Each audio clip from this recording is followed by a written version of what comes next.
Hello, everyone. This is episode 20 of the Know Your Place podcast. On this week's episode, we're going to talk about what you would do if your hometown disappeared or was significantly altered. Stay tuned.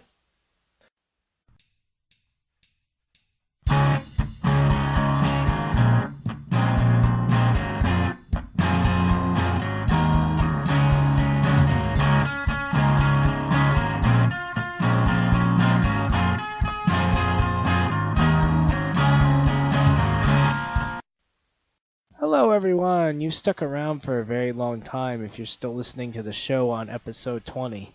Anyway, on this week's episode, I wanted to, kind of expand upon last week's episode and do something a little more different. So on this week's episode, we're going to sort of talk about the feeling that people have when their hometown's identity changes and when it's significantly altered.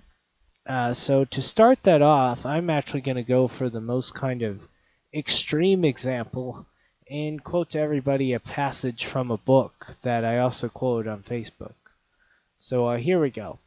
It's from the novel A Time to Love and a Time to Die by Erich Maria Remarque, who I talked about in some other passages. And he was somebody who fled the Nazi government because of his political views. And he has lots of crazy stories from, the 1940s era, the war-torn era. Anyway, in this passage, the main character is trying to come back to his house because he's on leave from the military. He's on his leave from the front, and so he's going to look for his parents' house to go enjoy his leave at their house. He's a German soldier coming back to a German town. So anyway, here's the section that I think is interesting. Now he was running. The smell of the fire grew more intense. The destruction increased. Then he came to the old city and stopped and stared and stared.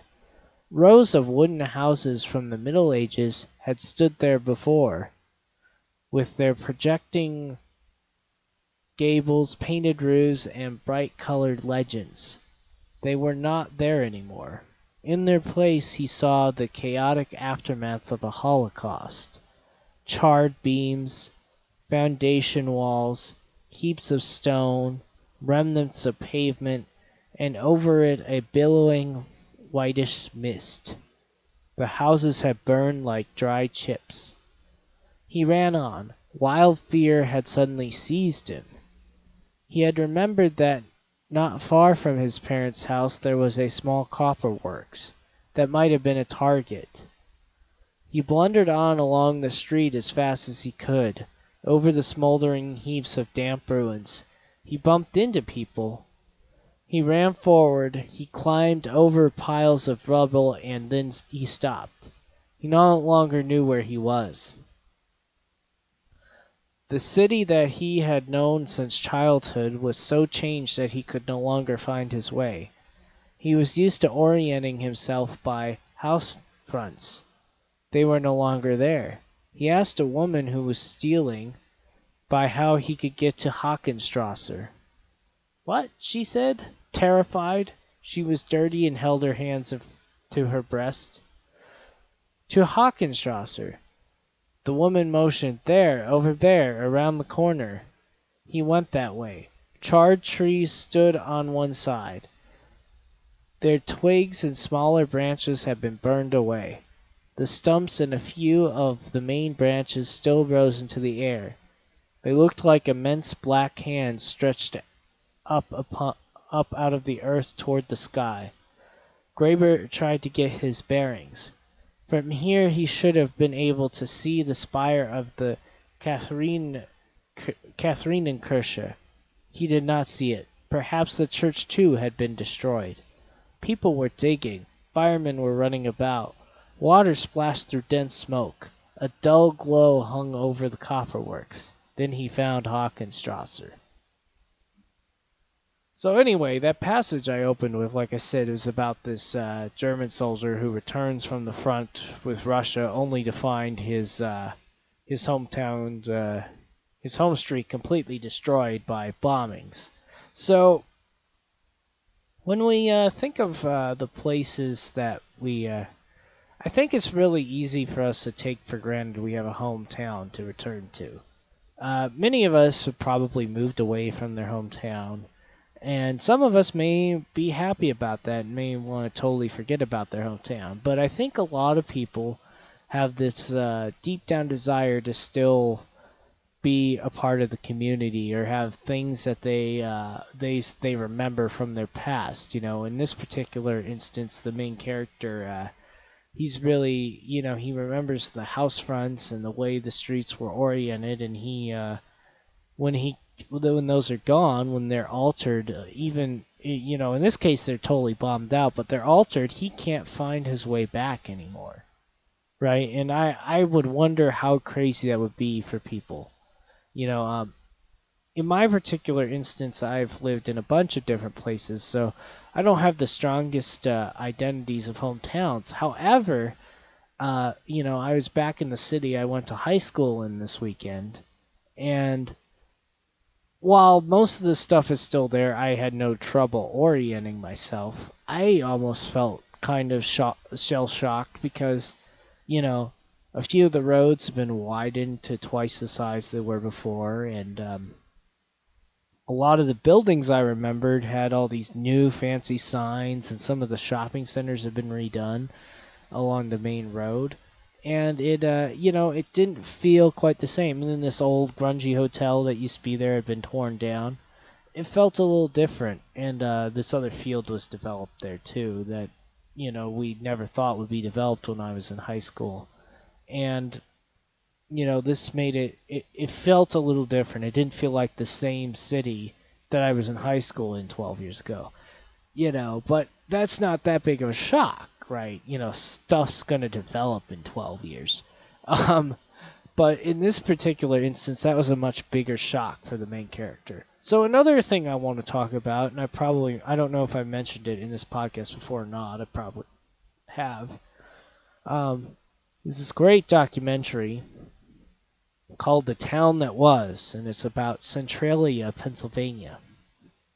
And what's really fascinating about the Centralia situation with the, they had to basically force everybody to move out of the town. At least the state government thought that they needed to force everybody to move out of the town because, the anthracite coal underneath the city was burning on fire, and it ended up completely screwing with the terrain, and stuff started collapsing and things like that. Well, in this documentary, which is, I think, the best one out there, I've seen a couple other ones, and they don't seem to cover it quite as good as this documentary does. They interview, the main guy they have there is somebody who's in his 30s. Everybody else who had stayed was in like their 80s. And it was some guy in his 30s just staying there trying to keep the town up. He would put up the Christmas lights, he would mow all the lawns, he would, he'd do all this crazy stuff trying to keep this town alive. And in there you see, because he's like seventh generation, and you go back and you see all the houses, and he tells you these stories. He's in his grandfather's house, and I think he said that it doesn't even have running electricity in there or something insane like that. And he's just telling you about this and telling you about how he commutes all the way to Harrisburg, which is an hour away, just so he could stay in this house because it's it's got such an emotional connection to him. And it's crazy. It's just crazy how we take that for granted because he has to deal with hard stuff like not having running water or power because they won't pay to send that out to him anymore, or they tried to eliminate their postal address, and he fought them on that. They tried to make them part of the next city, postal-wise. And, to go from a city, not really a big place. It was like a village of 2,000 people at its peak to nothing. It's crazy. And, there's just very telling things. Like they interviewed one lady, and she's like, "Yeah, I have this hard thing of whenever I talk to people, they ask me, well, where are you from?' And they have these they may have moved away, but you can go back and say, well, this is my grandmother's house, and here's the front porch, and I can't say that for my town because it's all gone. All these buildings have been torn down. Nobody's there anymore. There's no acquaintances. There's nobody I'm going back to see. And that was really wild for me to listen to her put it that way. To put it the way of that's how it is. And then, there's another great section in there where they interview a professor who puts it like this, and he had this really sort of interesting way. He said, you should definitely watch this documentary. But in there, he says, we have a bit of a concept for how to deal with a city when it's booming, a boom town. And we have a bit of a concept of what happens when it starts to decay and decline. But we haven't really figured out as a society how we close the town up. What's the final finale? What's the finality of it? How do we break it down? Or something in those terms. And that's very telling, right? We don't think of things that way. Generally speaking, I mean, most ruins even like somewhere Pompeii, there's stuff still there. People didn't close it down. There's stuff to still go back to, even if a bunch of stuff is built on top of it. So it's a wild concept to think of a place just totally bombed or gone, And finally, I was going to talk about this one neighborhood in Detroit. Well, it used to be in Hamtramck. It's now where the Hamtramck GM plant is, but it was called Poletown. And the documentary I saw about it was called Poletown Lives. And in this documentary, they talked about it was basically this community of former Polish people, and using eminent domain, GM built a brand new plant there and seized a whole bunch of houses. And it ended up that this plant, after a while, ended up shutting down anyway. It was supposed to be this new plant that was going to last forever. They needed the land so badly. They couldn't build it anywhere else, And this was in the late 80s, And if you know anything about Detroit and its history, Detroit had already been on the decline for a couple decades in the late 80s when this happened. So you have to wonder why they chose to target this neighborhood to build something and force all these people out of their homes. It's very bizarre. Anyway, so in this documentary, you meet the people and you see how they have this connection to the neighborhood, and though the neighborhood probably wasn't as nice as it was when they first moved there, I've always wondered, what happened to the families of the people there. Did they go back to the plant and try and remember the people that used to live there and the things that were, or has it been just totally wiped off the map and erased from memory? And I wonder that a lot about, generally speaking, a lot of people from Detroit in general. I've met a few people from suburban Detroit because that's generally the people I meet in my age group.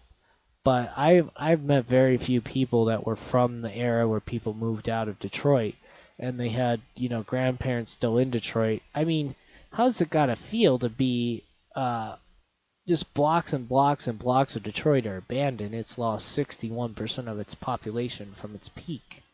It's not. I don't meet very many people that say my hometown is Detroit. Like I said, anyone I meet that's from there, they talk about their suburbs. They don't talk about Detroit, and it's got to be weird. It's I don't know what you call it then. It's like your hometown's been destroyed. There's something that's about the physical hometown still being there that we as humans have the connection to, even if we're no longer there. It's like we need to know what's in the background. We need to know that we feel safe and feel we have something to go back to, even if we don't really want to be associated with it anymore. So those are my examples, and let's see. Yes, I guess another one we can hit on while we're talking about it is we see, of course, in Syria, we saw that ISIS had, of course, wiped out whole cities, and just completely destroyed cultural monuments. And war is often the biggest thing that wipes out towns, but, I think it was still kind of appalling for us to see, because I think a lot of us in the post World War II era had thought that that time period passed where, you may fight people, stuff may get blown up, and stuff around cities may get blown up, but I don't think any of us really believed that we still lived in an era where places could be completely wiped off the map, like ISIS. I mean, I don't know. I guess they didn't totally wipe this stuff off the map, but they did a pretty good job of wiping out places like Raqqa and other things in Syria and Iraq. And, I think it's kind of abhorrent to some people, We want to think that we can go back to those places, that, society is stable and steady, and I guess it has been for most people, but in some ways it's still not for others. So, in closing this episode, I just want everyone to sort of share their experiences and tell me what they think. Do they think of, do they have a hometown that's gone? Or what would you do if you couldn't go back to the house you were born in, or the house that you grew up in, or your grandparents grew up in? Would you be irate? Would you freak out? Would you have a meltdown? I'd say most people probably would. Anyway, thanks for listening. Check out the Know Your Place podcast on SoundCloud at soundcloud.com/knowyourplacepodcast, all one word, or on Facebook at facebook.com/knowyourplacepodcast, all one word. And we will be coming soon to YouTube and iTunes, and maybe another social media platform near you. Special thanks to my wife, Sarah, and Jay Graff for the riff.